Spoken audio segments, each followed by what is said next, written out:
Like I hear a lot of frustrated white folks saying that too. I'm just colorblind. No, we're not colorblind. We see each other. Of course we do. But let's all the color stuff is about 550 years old. The Catholic Church introduces it.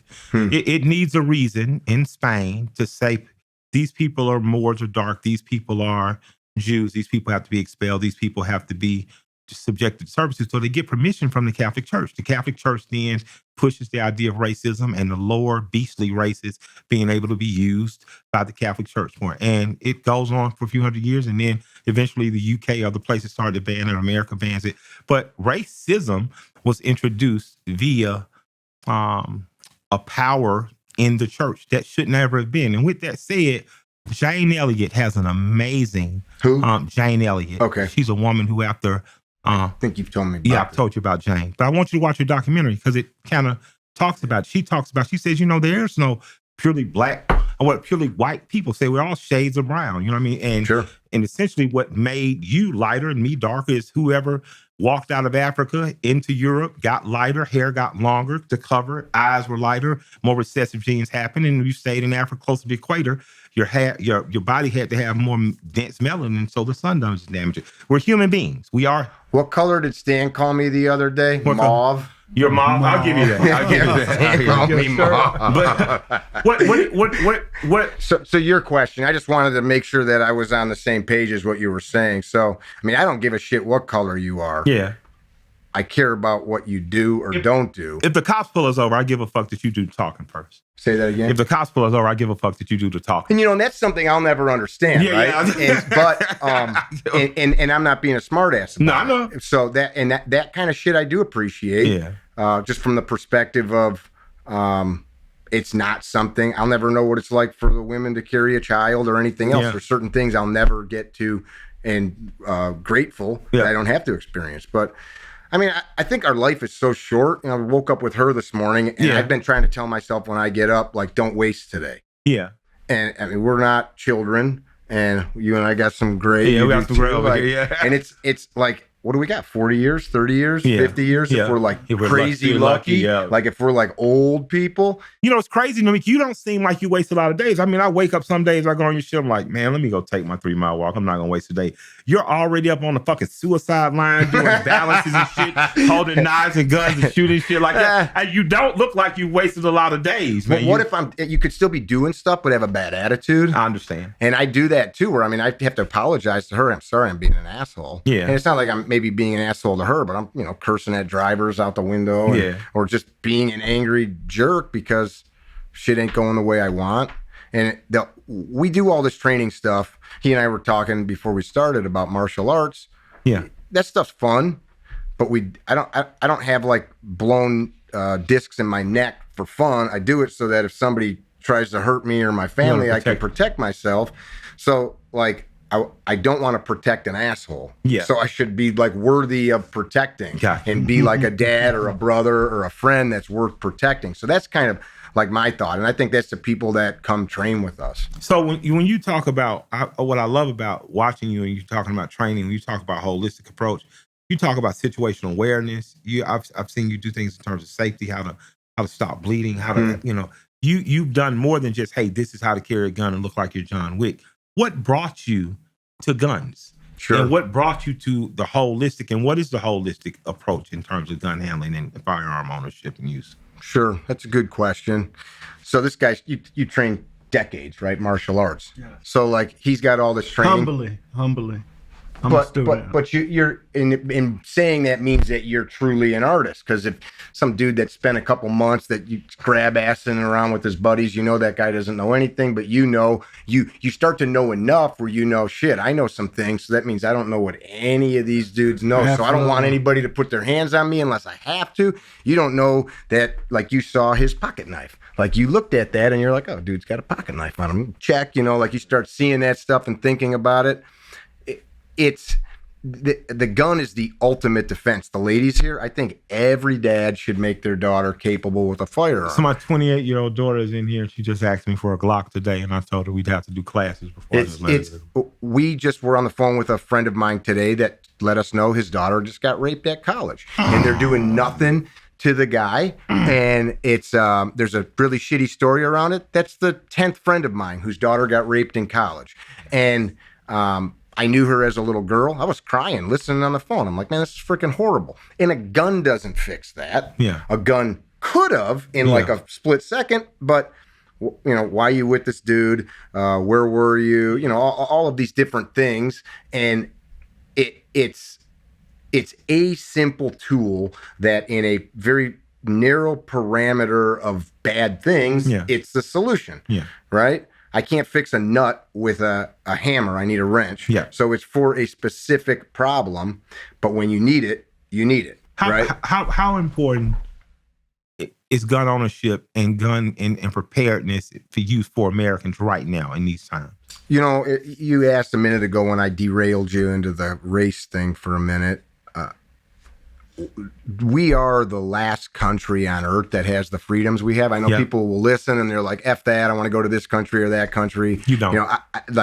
They don't like the president. I don't like a lot of the stuff that our president says, does. He acts like a, foul-mouthed dirtbag and, disrespectful, etc. Like, I'm just saying from the perspective of all the things that we have, I just drove unfettered across state lines with all the things that I travel with. You've got marijuana in front of you, or is that tobacco? It's marijuana. Okay. So, and nobody's coming in here to stop you. And, we've got a pretty nice life here. If we need to eat, we can go we got bottled water that, it's pretty nice here. And it was because a lot of freaking people worked their ass off to do it. And we got crime problems. We've got all kinds of issues. Our founders had this concept that they didn't create. The Greeks and the Romans had this idea of civic virtue. Absolutely. Which is this, I own this city as a member of it. I own the state. I own this country. And it's pretty basic, right? It's the golden rule. Yeah. And I got to give back to the community. I'm no picture of perfect servitude. I've done criminal shit in my life. But I, as an adult, look and it's like, all right, what's my role in this? I can complain. Firearms, the morons that are like, let's shoot the government officials or, take a stand with arms.